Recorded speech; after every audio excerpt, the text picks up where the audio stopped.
So, what's up sa inyo? So, panibagong vlog na naman tayo at gagawin natin yan is shoulder. So, front shoulder tsaka dito, mid. Ayan. So, ngayon lang ako nakapag-vlog dahil medyo na busy. At ito.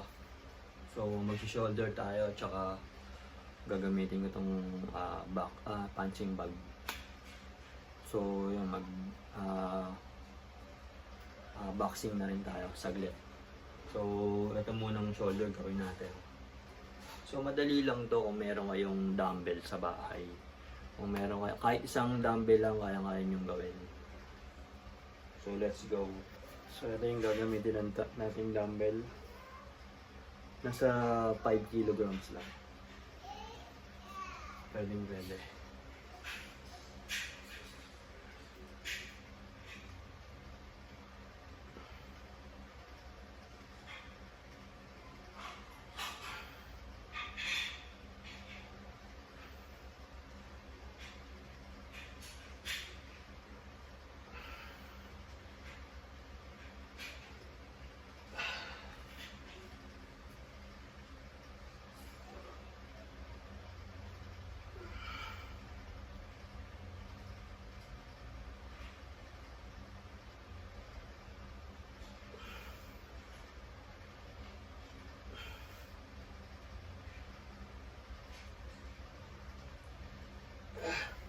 Ayun, so ganyan lang yung gagawin nyo.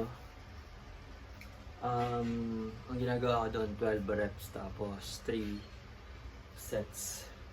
So pahinga ng konti, at least mga 1 minute para sa recovery. So para medyo maangat pa rin natin yung ating dumbbell. So pinaka-favorite ko talaga na exercise itong traps. Maganda kasi yung traps eh. Yan. Lalo na pag nakasando ka. Ganda tingnan. Okay, proceed na tayo sa set 2.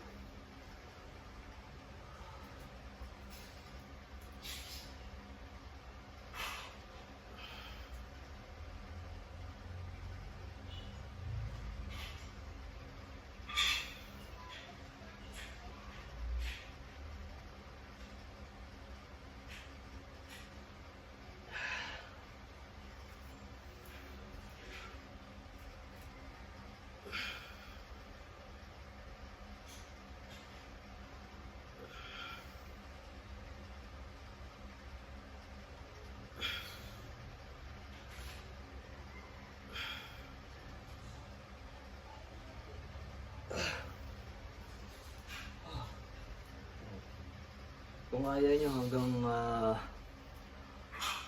15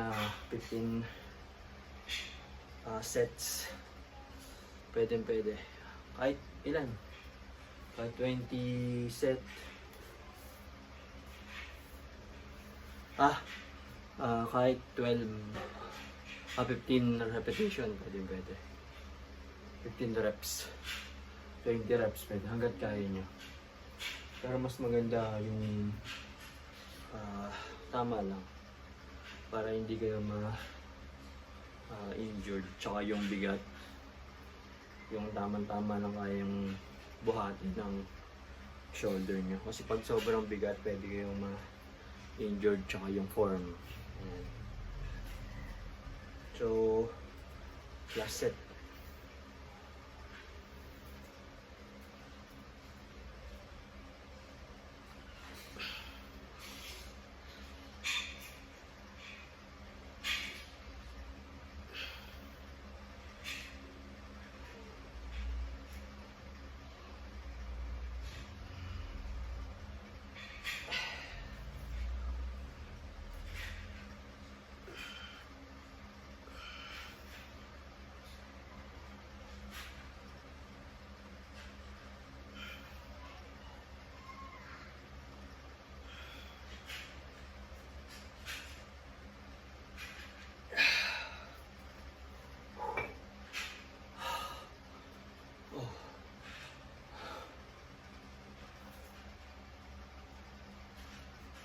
Nakapag-shoulder na rin tayo. Tapos next naman natin is front shoulder. So dadagdagan ko na lang yung weight ng dumbbell natin. Gawin natin 10 kilograms. So add lang ako ng 2 plates. So ito, iangat mo lang na ganito. Ganun din. 3 set, 12 reps.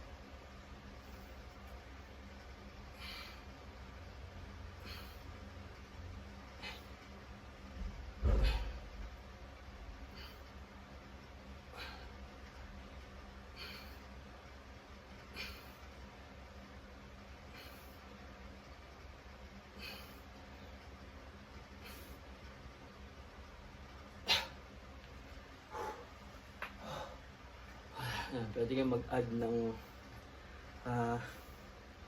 another reps hanggang 15, pwede.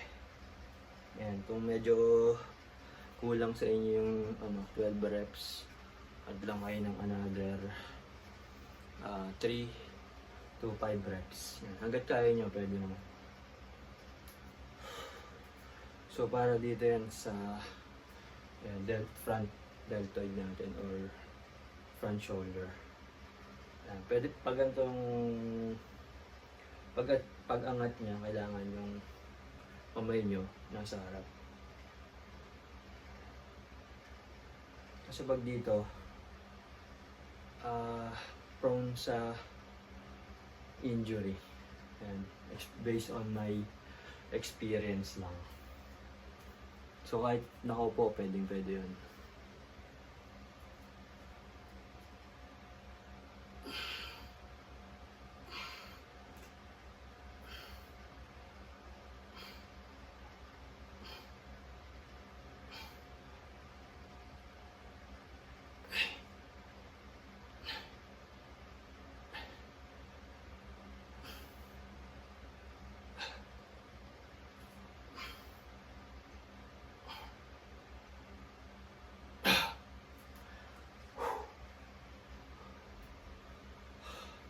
Two set na lang tayo.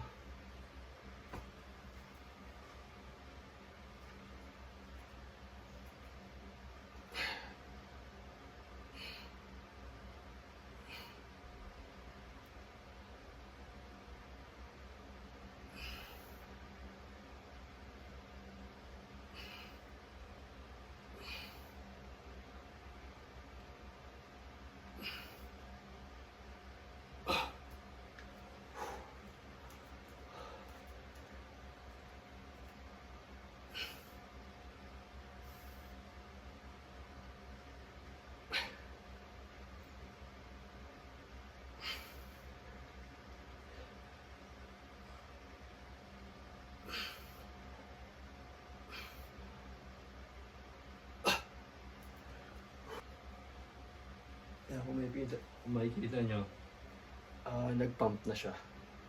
Diba?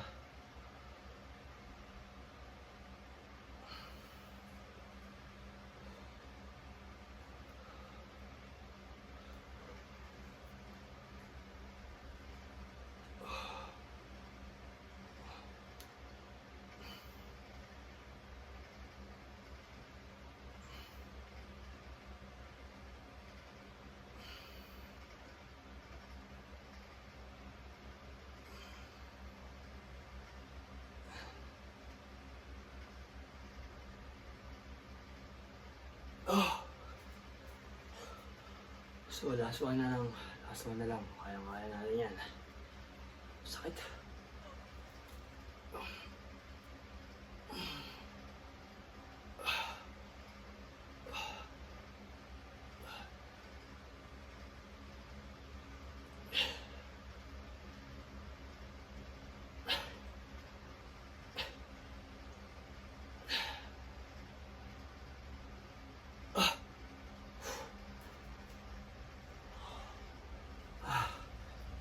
Tapos na rin tayo sa shoulder natin.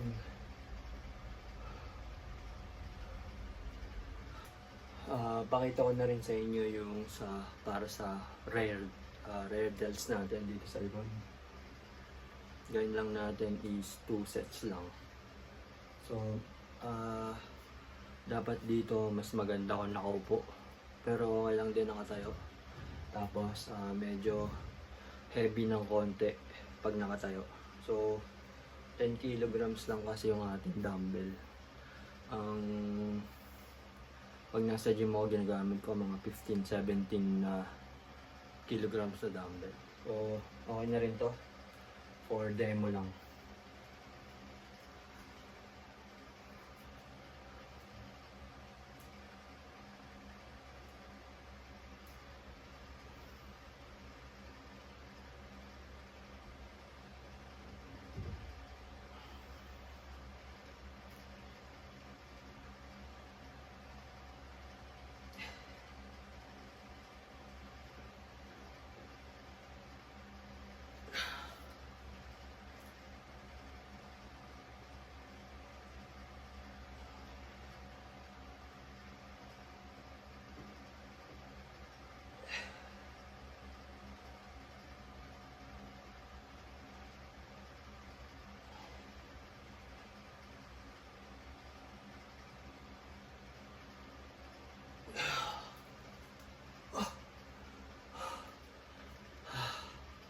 So para sa red shell, para maging 3D, para may ganyan.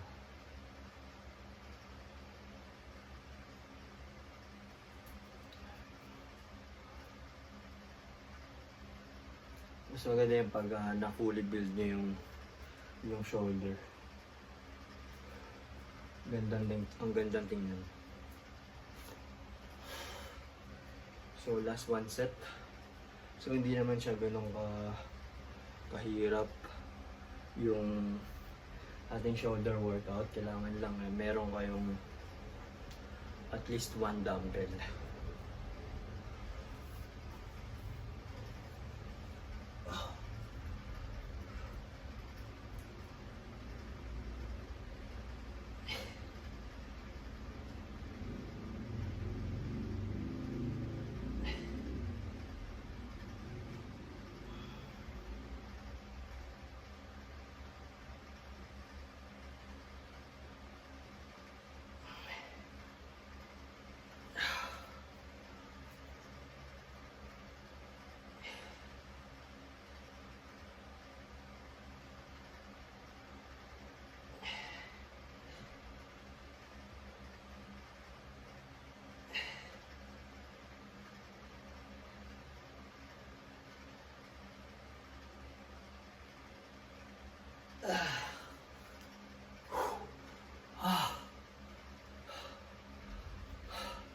So tapos na yung ating buong shoulder workout. Yan. So kailangan lang para lumaki yung shoulder nyo is consistency. Yan, consistency lang. So pwede nyo gawin ang shoulder workout 2 to 3 times a week. So wag araw-araw para makapagpahinga naman sa recovery. Mapag-recover yung ating shoulder. Ayan. So yun lang, at next time ko napapakita sa inyo yung ibang workout. So peace.